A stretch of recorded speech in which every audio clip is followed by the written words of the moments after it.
আমরা কিন্তু এখন খেজুর বাগানের মধ্যে ঢুকে গেছি।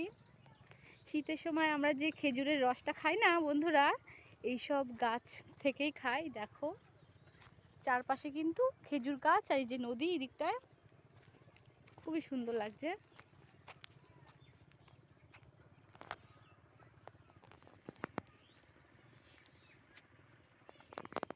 চলো সঙ্গে থাকো, আরও সুন্দর সুন্দর জায়গা তোমাদের দেখাবো আমি। এই দেখো, এই একটা খেজুর গাছ, এই দেখো খেজুর গাছ কাটা হয়, তারপর কিন্তু এখান থেকে এই যে রসটা সংগ্রহ করা হয়, সেই রসটাই কিন্তু আমরা খাই প্রসেসিংয়ের মাধ্যমে, সেটা আমাদের হাতে আসে। যাই হোক, খুবই স্বচ্ছ নদীর জলটা, সূর্য অস্ত যাচ্ছে তো আরও সৌন্দর্যটা বেড়ে গেছে।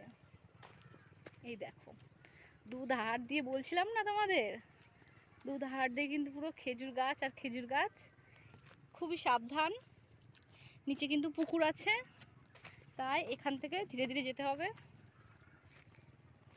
এই দেখো খেজুর গাছে ওঠার জন্য কিন্তু ময়েও আছে এখানটায়।